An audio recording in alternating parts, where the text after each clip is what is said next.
never thought a party hat would be a write-off, but today's my birthday. We thought those would make noise.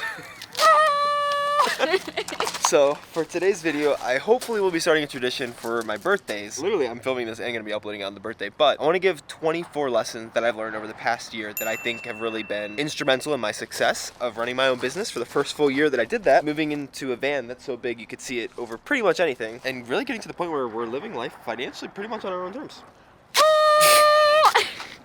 I spent some time with my notebook at literally the perfect time of beautiful El Paso sunset over the mountains and wrote down things that I've realized or learned over this year that I want to share with you, because even though I don't think that I'm super special, I know that the freedom and life that I've been able to lead over this past year is something that a lot of people dream about. So I'm hoping this will take you a little bit into my mind and things that I've done over this past year, and because it's my birthday, I want to look back a little bit on 23. So in between each of the 24 lessons, I'm going to put a little picture or video that was either cool or means a lot to me from this past year. So let's get started. We totally missed this gator, and that's a big boy. Budgets are your friend. Putting little restraints and tracking yourself is way less stressful than having unknown finances. Dang, so big. Just got the call. Gonna pick up the van. Taking information from people, podcasts, YouTube, even me, but listen way more to your gut and emotions, because only you know what you really want in life. Adventure time! I can't believe we own that.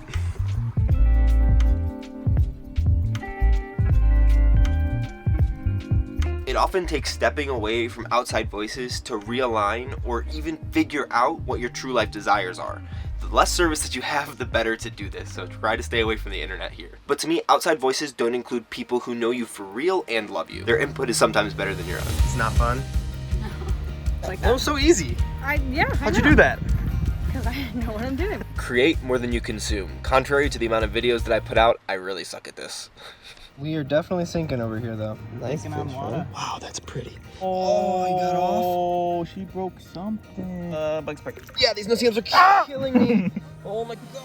If you feel like you need to veg and just take your mind off of everything, you likely either need to sleep or de-stress. Reading a book and going into nature are the two best ways that I know how to do those things, but I'm also really bad at this one.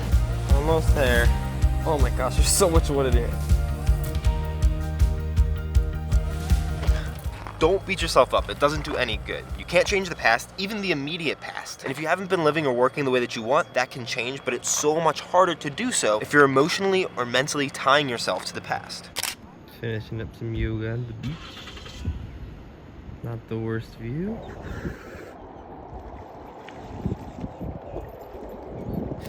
Inertia is one of the strongest forces for your life or your business. If you can simply find the first step down the path that you want to go and start to go down that path, it'll do so much more for you, because it's so much easier to move a ball in motion because it's still in motion than it is to actually get the initial push to start.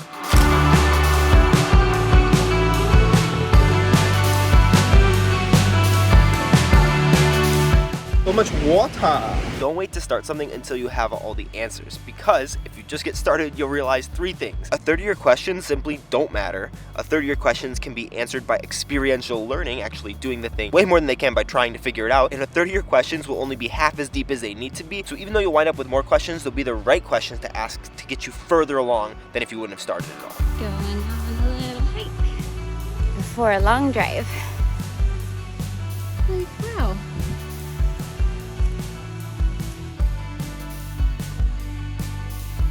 Constantly and mercilessly realign with your real life goals. It's so easy to see opportunity absolutely everywhere. It's so much harder to choose the opportunity that gives you the life that you want. That's a little better. Ooh. Whoa.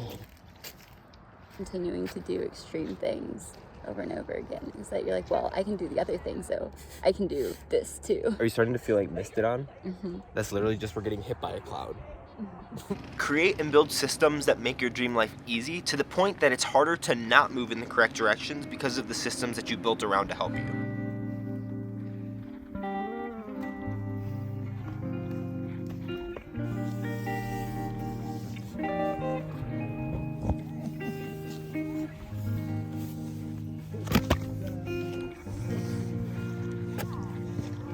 There will likely be seasons where it's okay and even necessary to overwork yourself to get the things that you want in life. So, what? Oh, sorry.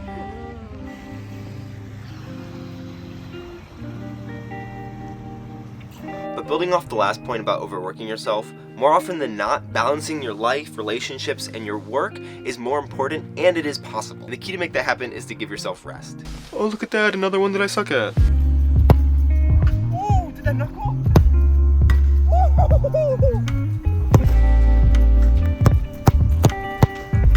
Rest looks different to everyone, but I like the idea that it is whole living. I don't remember where I heard that. I think my mom was sharing something that she read in a book, so don't attribute that to me. But that means to me that rest is encapsulated by the non-work thing that makes your life feel whole, satisfactory, and engaged with the world around you as healthily as possible. Whatever the heck that means to you.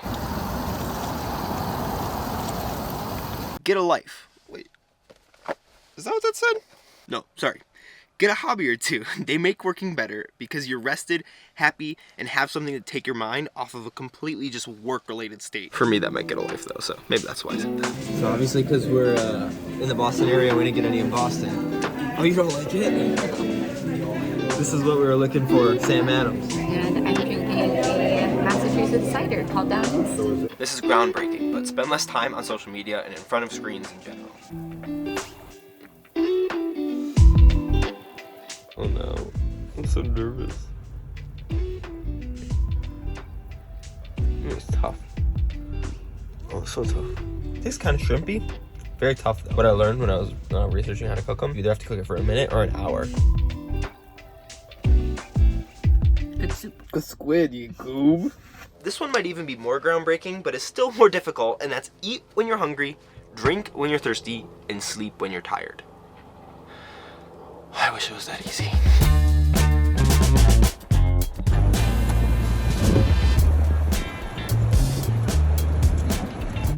Checking your analytics about pretty much anything almost never does anything, especially if you do it every 2 minutes. Like, I don't know who does that. I don't know.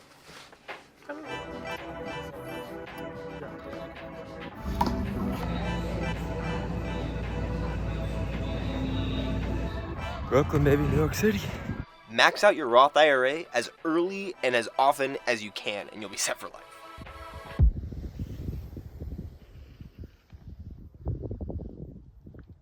But investing in your freedom is better than investing in your retirement, as long as you know that both of them are important, and you're not going to neglect one or the other if you have the opportunity to.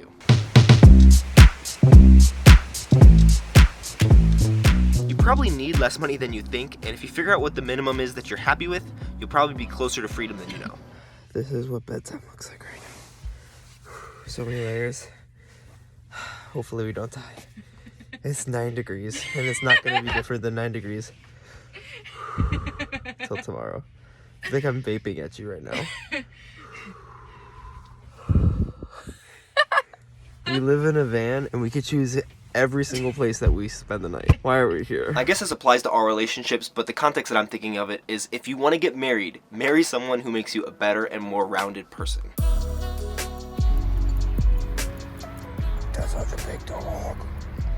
Working for yourself can get lonely, and even as an introvert, I realized how important talking to people outside of your household is. You might be able to do everything yourself, but it'll probably end up worse than if you had help or feedback from people you know, trusted, and loved.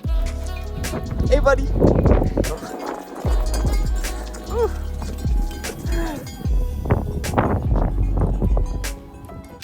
Indulge in your childlike side sometimes. It's really hard as an adult to replicate the innocence and freedom that you likely felt as a child, so indulging in your childlike self can help you to find a little bit of that and be a lot more carefree. Morning in Big Bend. What a morning. Wow. It's very cold, but the views are crazy. It's not that serious. Nobody thinks about you even 10% of the amount that you think about yourself. It's okay and even healthy to laugh at yourself. And real quick, as a bonus, if you can afford it, get therapy. It's really good for you, and I really enjoyed it over this past year. And if you did want to give me a birthday present, I haven't asked for this before, but if you could share this video with someone who you think might enjoy it, and if there's nobody, that's great, just leave it a like. Couple more things I'm going to ask of you real quick is we have another channel called The Story Travelers, as well as an Instagram. That name's going to be changing soon, but I'll link it down in the description and up in the cards for you to go subscribe to, because we have a lot of videos about our van life and the freedom that we've been able to cultivate for ourselves and what that looks like coming out over there and on the Instagram. But other than that, I'm not going to go ask you to watch another video of mine because it's probably better to get off social media for a little bit. And I'll see you guys probably not tomorrow, but maybe Friday or Saturday. I'm going to go enjoy the rest of my birthday. Love you guys.